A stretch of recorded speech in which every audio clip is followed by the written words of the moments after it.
Welcome back to the new garage. This is the new space, mate. This is the new. It's incredible. The new space we're going to be doing our videos. It's opulent. I feel so comfortable. We've got lovely chairs. We're comfortable. We've got a fridge. We're full of beer. It is What unbelievable. more could you ask for? I brought a scarf because I couldn't find my cravat.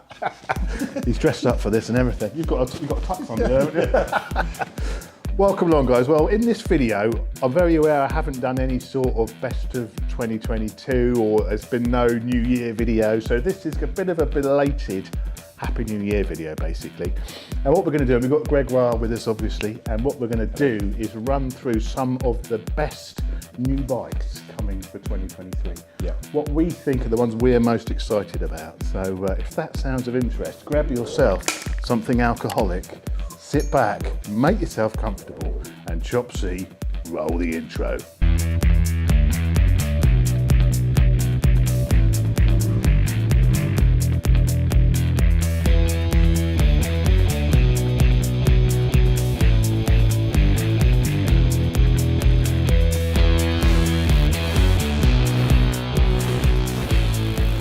We have a little list of bikes to run through, so we're going to chat about. Yeah, we haven't memorised every single bike we've got on here, but we've got a few things to talk about. So the first one I want to bring up is the new BMW M1000R and the double R as well. Yep. I think the M1000R does look a bit tasty, doesn't it? It's got the S1000 double R power. It's got the wings. Got the shift cam. It's got a shift cam engine, basically. It's actually that's the big difference, isn't it? That's the big difference. So wings and the engine and trinkets. And it's got the new 2022 S1000RR engine in it. So not even the old one, which I think is another 5 brake horsepower or 3 brake horsepower. And last year in the summer you had the S1000R, which had quite a lot of extras on, didn't it? Yeah. But obviously last year's model, and we both really enjoyed it. You had a quick go on that one. I had a quick go on it. You obviously did a few reviews on it, and it was good, wasn't it? And actually, it was so quick anyway. It was fast. I think the single R version with the shift cam engine is going to be incredible. I think it's the most powerful naked or something, isn't it? Because it's actually more powerful than the Street Fighter V4, which is crazy. So and because it's a straight four, it's going to be very manageable and really easy to ride lower down. So I know we've done reviews of the V4. Street Fighter, haven't we? Both found it hard work and all these other things, but I think because this has got that straight four, it's going to be smooth, easy to live with, and then just like bonkers at the top. Bonkers. But there have been reviews already. The launch was in Spain, was it Spain? Something like that, yeah. Yeah, so why weren't you there? What happened? I don't know. BMW, what happened? Why weren't we there? I assumed wrongly that you'd got the invite and you'd snubbed them because you were far too busy. But unfortunately not. I would have loved a couple of days in Spain in December or whatever it was. Okay, no well there you invitation. go. So we would have been able to provide more info and a bit of feedback on how it was to ride. Yeah. So if you want to see that, then I guess it's over to Username Kate. Username Kate did a nice little review on that. The leather split. There you go. So a bit of a plug for Username Kate if you want to find out what it's like. First ride impressions on the road and track. I think road and track. Yeah, I think both, she's a little bit on track as well. But anyway, amazing bike. So what's the price then? Give us the lowdown. Some of the specs. It's 199 kilos, which I think is a similar sort of weight to the old one. Yeah, it's pretty damn light. 210 horsepower. It's crazy, and that'll be manageable power. Well, obviously when it gets to $8,000, it's gonna light up. It's going to be amazing. It's going to light up, and it's 19.4, which it's a lot of money, but I don't think that's too ridiculous. No, because I think a Super Duke Evo, which I guess is similar. It's about late 17s, 18, isn't it? Yeah, exactly. Which of course they're all a lot of money, but I would have thought the M version of a BMW would be beyond reach of most people in society, and I'm not suggesting that price is low, but it's sort of there or thereabouts to say that it's the absolute well, it's still showpiece. A chunk less than the Street Fighter V4. Yes. So yeah, and you think the last year's MRR was 26 or something, was it? That was serious money. Yeah. So I mean, no, it's a lot of money. I'm not saying it isn't a lot of money, but and they do two versions, John, don't they? Do they do the standard version of the M1000? Sorry, the M1000R is white-ish, and then they do a black version which is dripping in carbon. Exactly, and that one's like 20 something. And that is getting into ridiculous levels of money, isn't it? You're very right. That black one with all the carbon, I think is like 24 or something. Exactly, and I think that was the one that was at the NEC show, wasn't it, back in late November, early December? That was the trinket. So that 19,480 is the starting price. That's the naked version, and then of course they've got the double R. The double R, which again looks, well, it's all just homologated for World Superbike, isn't it? It's a Scott Redding can try and catch up with Baptista, basically. Yeah. It looks incredible. Again, that is silly money, though. That's sort of 30 grandish, I think. Yeah. And the thing I don't like, the M bikes, especially that one, that doesn't have electronic suspension. It has like the basic suspension on it. It's the same as the M1000RR last year. Yeah. So you don't get the electronic suspension because the assumption is it'll just get ripped off when the race teams buy it. I don't think it's an assumption. I think it's exactly what's going to happen. So there is no point, is there? Yeah, but if you did, I would I'd love one of those on the road though, but it would really put me off. The fact that you don't get electronic suspension. So it's almost worse than the S1000RR. Yeah, exactly. The new S1000RR, which I suppose we should also mention because that's had quite a big overhaul for this year, hasn't it? Yeah. I mean, I borrowed one, had one on long-term loan the year before last. Yeah. Absolutely loved it. It's such a good road. And what's the difference on the S1000RR 2023 model? That's got the wings. Is it mainly cosmetic and the wings? No, it's got the wings. It's got the M engine in it, more or less. So it's got the same power, which is that 210 horsepower, which is what's in the single, the single R. So it's got that later development engine, revised, wings and whatnot, ergonomics. But I think that is also going to be incredible. So I think BMW have got some real corkers coming, and we will be riding all that. Maybe not the not the M1000RR. I think that's probably a stretch. Probably a stretch. Maybe. If they've got one, BMW on the fleet, the UK fleet, I don't think they have. I think they've said they're not getting one. So probably won't be riding that one, but we'll definitely be riding the M-RR. And I think we'll do a comparison. The M single R, sorry. Yeah. We'll definitely do a comparison video with that bike and something else. Yeah. So whatever. Maybe something in the comments over what you feel is the best or closest competitor to the new M1000 single R. Yes. I think Super Duke Evo may be there. There's the Tuono, certainly the Ducati, Street Fighter. Yeah. But maybe a bit of feedback. I think because it's a straight four, I think you've got to compare it to another straight four. So you can't compare it to the Suzuki. No. I'm thinking the MV Brutale 1000, the RS version. Okay. Because that is about 21. So it's a little bit more, but only 1,000 or so. Yeah. And it's a straight four. So do you want Italian Exotica versus or Germanic engineering? Exactly. And precision. And I think that will be the comparison video to do. And Wheels Motorcycles should have an RS Brutale. They did last year. So if they have, we can compare those quite easily. And I think that will be the battle of the 1000cc straight four. Yeah, that'll be good. And Italian versus Germanic, like you say. So, and the MV Augustas, they're obviously a lot rarer, aren't they, than the BM? So that'll be a good comparison, I think. I think it'll be a good comparison. The prices just keep creeping up there, don't they? It's only 18, 19. That one's only 21. So let's go all in. Get the Oreo, wherever it is, for 20, 30 or whatever. Good. All right. What's next then on the list for 2023? So next on my little listy is the new Ducati Diavel V4. Yeah, that's an interesting bike, isn't it? And we borrowed the twin version of that, I think it was the year before last. It was the year before last, yeah. Really loved it. Preferred the Rocket 3.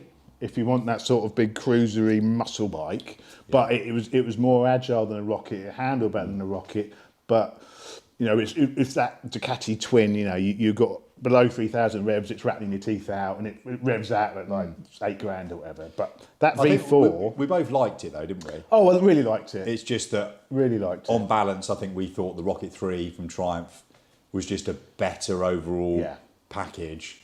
Probably worse in some ways in the sense that it wasn't quite as quick in the handling. A lot heavier as well. And heavier and all those things. But just for a sort of super fast cruiser, I guess they are, we thought the Rocket 3 was better. But the Diablo's still good. I think the V4 is going to bring it to the Rocket 3. Yeah, exactly. Because it's going to be a rocket ship.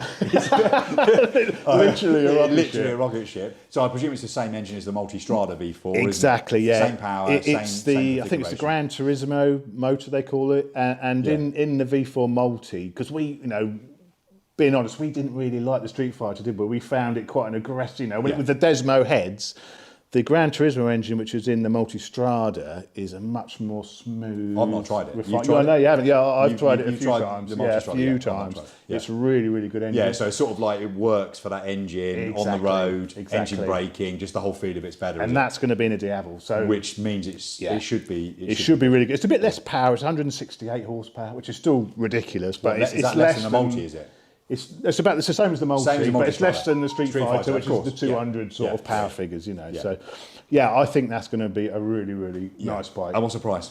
Price on that one is 23.5. But that's the S. That's for the S. So And I that presume has, they'll do a base model. yeah, Base model. You're Ducatis right. are all The bonus. base model's probably pushing £4,000 less, I reckon, grand less normally, isn't it? probably, yeah. And I guess you get Olins on the S and some Exactly. carbon and just nicer wheels, I think. nicer wheels. Yeah. So that will be, I think, It's a a lot of money, though, fantastic isn't it? bike. 24, but It's a lot of money, but it will be good. I think the Rocket's about 21 now. That's sort of creeping up as well. Yeah. So Yeah. I think that's a definite comparison. So we need to compare that new V4 Yeah. Diavel against the Rocket 3. Yeah. So it's early 2023.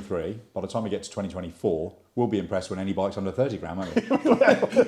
We will. It's under 30 grand. It's a bargain. Yeah, it's a bargain. Rush out and buy it Loose now. change. But anyway, so do you think we'll be able to get the Diavel?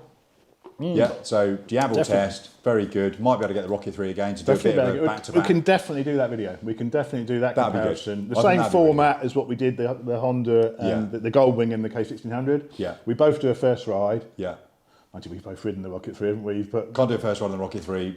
Well, you could do a first ride reminder. Maybe. yeah, we could do just a It's been a recap. while. It's hasn't been a it? while. Yeah, It's been a while. And then we do the big comparison and we swap and Yeah, no, very good. we let you know which one's best. Good. But, What's next? next on the list is going from the V4, the £23,500 Diavel, to the £7,000 Honda Hornet. This is their Honda's new entry into that parallel twin sort of race, you know, with the MT-07, the KTM, of course, is the 690, not the 690, No, 790 Duke. 790 Duke, that parallel twin. Because weirdly, the 790 Duke, just very quickly, was an 890. Yeah, So they had a 790 originally, Yeah. and then an 890 Duke R. yeah. And then last year, the 790 base Duke was upgraded to an 890. 890, But yeah. weirdly, for 2023, they've gone back to a 790, It's lost 100cc for some which I reason. don't understand No. because there's no explanation for it online. It's just what they've done. So Yeah. there you are. But anyway, I digress. Yeah, no. So I don't know what's happening there, but it's 755cc, Yeah. 6999 on the road. It's got the parallel twin, but with the, what do you call it? The reverse cranky. Yeah, okay. What's Don't it know, I know called? what you You mean. know what I mean. You know Yeah. what I mean. The Cross-plane crank. cross-plane crank. Cross-plane That's not crank. reverse, is it? That's That's cross-plane a firing crank. order. Yeah, cross-plane firing. crank. That's what I'm thinking of. So it's got the cross-plane cranks. That should be punchy. It should sound fairly nice. Sound nice. It Yeah. sounds like that would be a good bike, actually. It does, and it's £7,000, 73 horsepower. Yeah, which actually It's is- not bad. It's yeah. not bad, is it? It's not bad, and it's 190 kilos, so it's relatively light. Yeah. I think that'll be a good bike. So, hopefully, I'm buying one of those in February as well from Honda. So, And is there news about the Transalp Transalp, yeah. So the Transalp is using that same engine? Yeah. engine base, but basically in a sort of small middleweight sort of adventure bike. Yeah. So sort of an 800cc adventure bike, bit like what we might. It's on the list Why actually. they the called it a Suzuki. Transalp and not a V-Strom? Well, because it's a Suzuki V-Strom, isn't it? Oh yeah, it's fun, isn't it? Well, that's a good point on the V-Strom, As you though. can tell, the beer's kicking in nicely. The V-Strom, I thought we were here to talk about cars.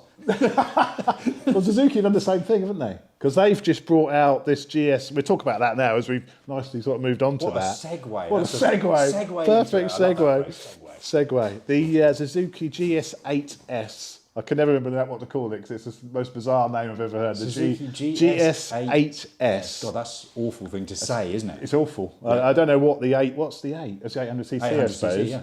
Yeah, Just but under, it's- I guess, isn't Don't like it. Don't like the naming of that one. But that's 8,7999. That's 80 horsepower. So Is that a direct competitor to it's the a new direct Hornet? competitor to the Hornet. new Hornet? Yeah, and the KTM and the MT-07, all that MT-07, lot. yeah. Yeah, Okay, exactly. yeah. So that's a 776cc, so same engine size, 202 kilos. A little bit heavier, 10 kilos heavier. And that's also the reverse crank. Cross-plane Crank. That's also the cross-plane crank. So that's a direct competitor. And the V-Strom's got that. The new V-Strom 800's got that same engine in it. So Exactly the same as the Transalp. Okay. So they're again direct competitors. We're going to have to do. That's another comparison. We're going to be busy this year. We are going to be busy. I actually think those. I'm not a massive lover personally of the adventure bikes, but I see the appeal, and I think those lighter weight parallel twin versions versus like a GS or the big KTM's, I think they actually make a lot of sense because you could do a little bit of soft off-roading and you haven't got that massive bulk and weight. You haven't got the weight, and you don't need.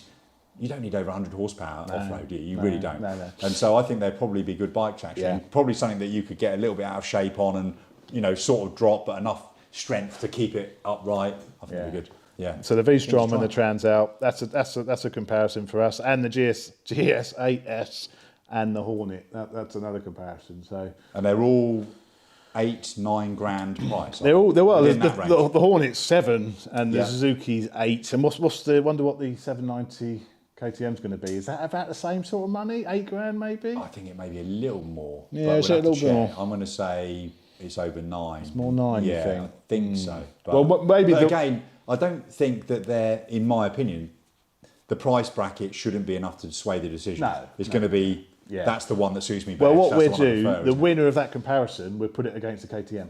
Fine. We'll put it against particularly the KTM. if it's the dearest. Yeah, exactly. And then that'll be good, wouldn't it? Actually? So the winner will be another comparison with the KTM. I think that. And I love KTMs. We both love KTMs. We both got KTMs, but there are some sort of horror stories occasionally, aren't there, on reliability of KTMs? Yeah. I touch wood. Well, I've always been fared really well with KTM, so I don't want to criticise them at all. You've got the 690. You've had the 890R. Yeah, I've had a Super Duke. You've had a Super Duke. Yeah, and I've never had any issues at all. Yeah, not any at all. Same here. I've had a Super Duke. I've had the 690. Yeah. I've had some. I've had a 200 two-stroke and the 701, of course. And the 701 Huskies, which are essentially, I know. Never had an issue. Never had an issue. So. Yeah.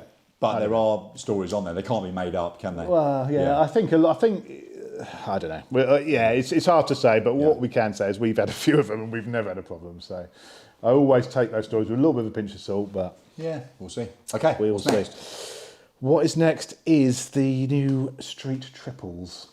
Now we saw these at Motorcycle Live, didn't we? We did. And I think just talk first about the Moto 2 one. It looks amazing, doesn't it? Especially in that like yellow, Rossi fluorescent paint scheme. So there's 2 colours. Limited numbers, 765 of each. Yes, exactly. I believe for the UK. I've no idea how many have sold. No, I don't know if there's any availability still. But no, I think they're 13 something. They're I think in round numbers they're 14,000. Oh, they're 14. Okay. Which sounds like a lot, but when you see one, for those that haven't seen them, they do look so special. Yeah. Clip-ons, even though it's a naked. Ohlins front and rear. They look amazing. The riding position, 130. The riding position looks like it's going to be really good. It looks incredible. It looks aggressive, but not desperately uncomfortable. 130 horsepower on it's those, a lot, isn't it? And it's a light bike, very very light bike.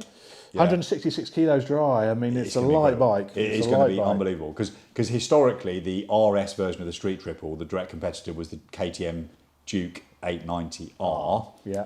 And I think on most of the back-to-backs, the KTM pipped it just. Even though I think most people thought the Triumph was more refined and a little bit easier to live with and smoother, but the KTM's obviously it's a bit more aggressive, I think. And the 890 Duke R is superb bike. There's no question. Well, you've had one, haven't you? They're both very good. I think the Moto 2 version is going to be unbelievable. I'd love one in the stable. I think the standard RS will be fantastic. It'll be brilliant anyway. But they'll both be good. I think the new RS is also going to be exceptionally good, and I think Triumph have really got. I think it's probably my favourite Triumph.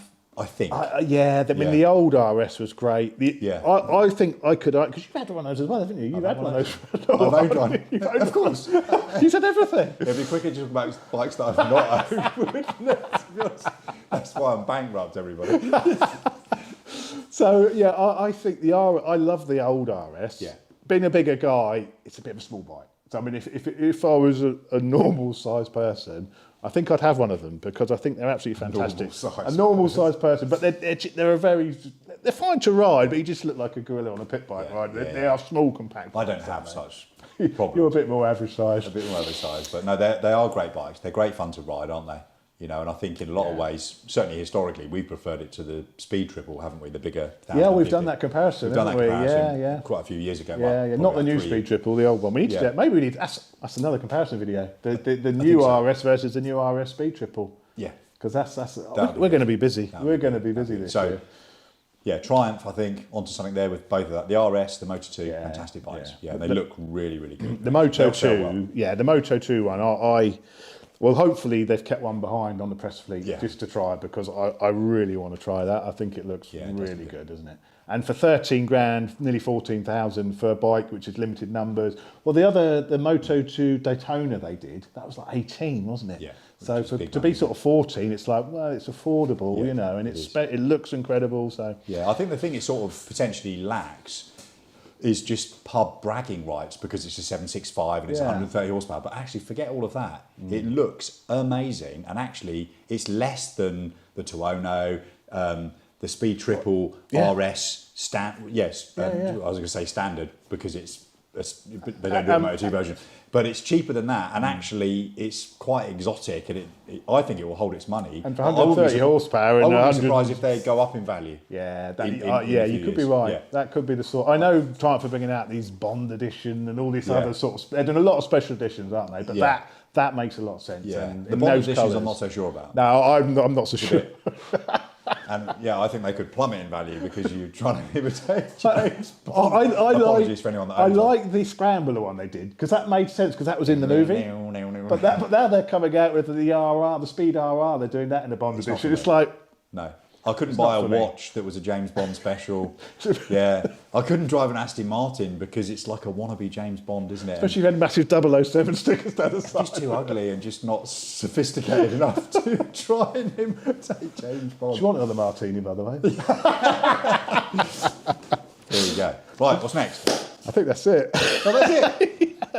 Not so many. Oh no, there's one more bike. I was going to say. The Moto Guzzi V100 S. On the non-S. Yeah. But I think this came out sort of end of last year, didn't it? And there's been a few sort of videos. And so this is a road bike dressed up as a sports tourer. I think what basically is, it's the new Moto Guzzi engine. So it's now water cooled, because obviously historically they've always been air cooled. They've not had massive power figures.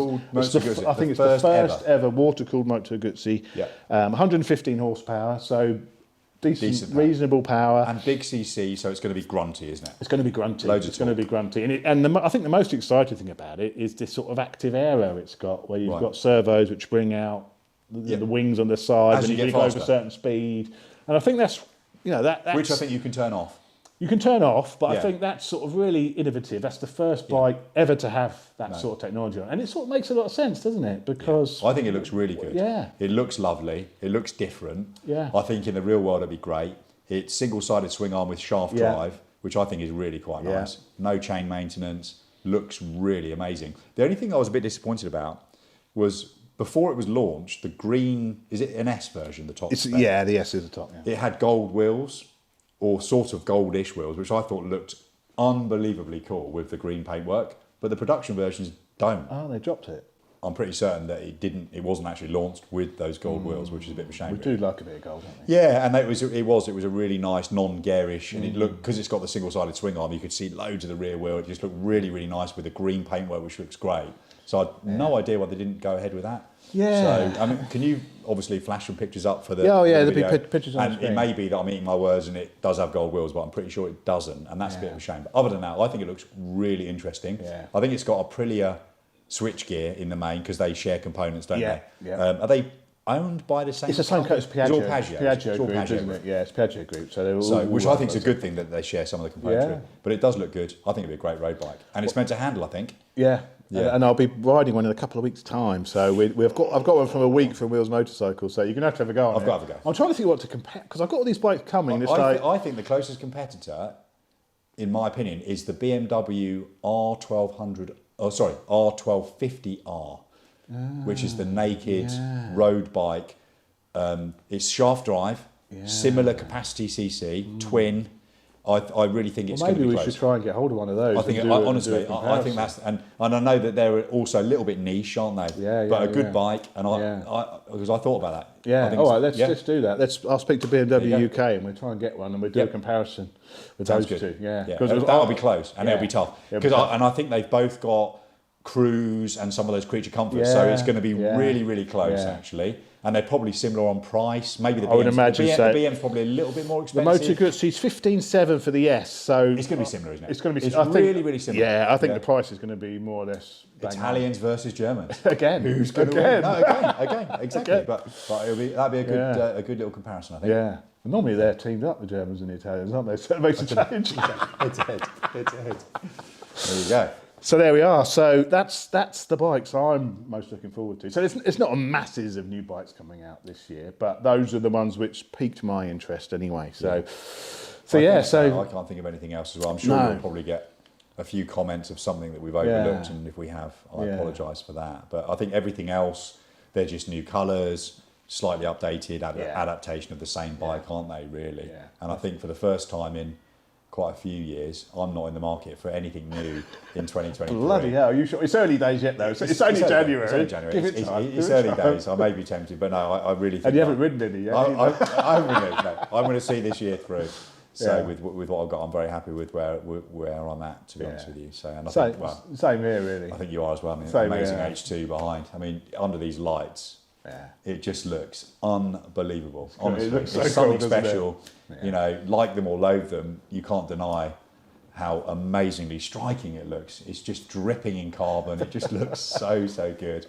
So yeah, well done on the garage. Congratulations on the cheers, garage. matey. Congratulations on 100,000 subscribers. 100,000 subscribers, and thanks to everyone who's commented on Instagram and everything. It's incredible. Really it's good, incredible. Good achievement. So I it's really, incredible. genuinely, sincerely hope that anything that I do when I join drags it doesn't drag.